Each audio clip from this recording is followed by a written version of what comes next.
Hello everyone, my name is Ashraf. This is a video for the purpose of an assignment for the Master in Sustainable Development Management under the Jeffrey Sachs Center in Sunway University.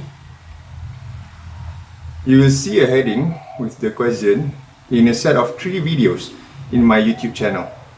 I do hope that the viewers of this video would get knowledge and information from my sharing, instead of it just being a normal answer video for an assignment. With that out of the way, here's question number 1.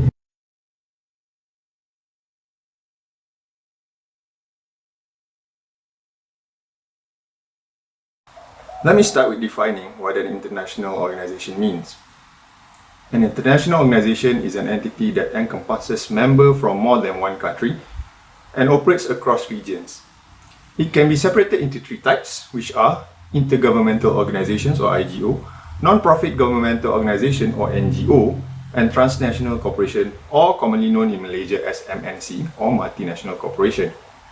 MNC are companies that has footprint in more than one country across the globe, with the primary focus of profit, but also has a self-regulated rules towards its operation, which can include environmental and social agendas. For example, Toyota has factories around the world, which follows a set standards and procedures based on the main company. IGO are bodies that are created from treaties or agreements between governments of different nations in solving a specific problem or agenda. An example would be the United Nations and their agenda of upholding world peace. NGO, on the other hand, are usually started by an individual or group of individuals to serve an interest towards solving the current issues or problems faced by society. Some NGOs focuses on a specific area in its locality, but there are also large international NGOs that has accomplished some feats in solving the issues they aspire towards and has the capacity to alleviate their experiences in other areas facing the same issues across the globe. Now, how do NGOs and state coexist? The issues that NGOs advocate for are usually issues that would arise from gaps or challenges that the state would not fully address from their policies or implementation thereof. For instance, the inadequacies in legislation and procedures behind the management of refugees led to minimal discussion or debate towards the well-being of these refugees within the state in Malaysia. This is where NGOs such as UNHCR or other local NGOs step in, the form of providing welfare and education to the refugees where such provisions lack due to the situation. In a way, most NGOs would advocate for human rights and environmental issues, as that is where the current needle is pointing towards. Let's look at another example involving Amnesty International, a global NGO focusing on human rights, freedom of expression, and peace.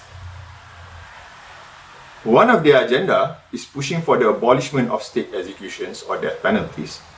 The purpose and vision behind Amnesty International is cascaded down to the local counterpart in Malaysia, Amnesty Malaysia. On the local scene, through many demonstrations, engagements, and letters to the state, taking into account prior experiences in other regions that they have worked in, and in partnership with other NGOs, they were able to influence the abolishment of mandatory death penalties, handing judges the power of discretion in sentencing. This shows the impact an international NGO can have towards the local policy making and how it can spur changes in how states operate. Study has shown that one role that NGO holds is to provide a bridge between public and other stakeholders such as governments or private sectors. It is from this point that I would like to say that NGO has a corresponding relationship with the state, sometimes sweet, sometimes sour, since the issues at hand may be challenging to address and bring certain risks to one party or the other.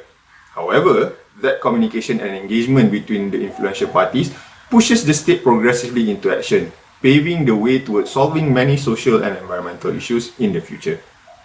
Results from a thesis provides evidence to that statement through the following finding.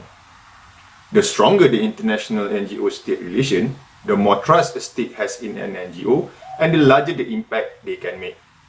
Additionally, the more active a state civil society is, the faster international NGOs will be made aware of the issue, and the stronger support base NGOs will have to pressure the government to change their ways. That is my response to the assignment question.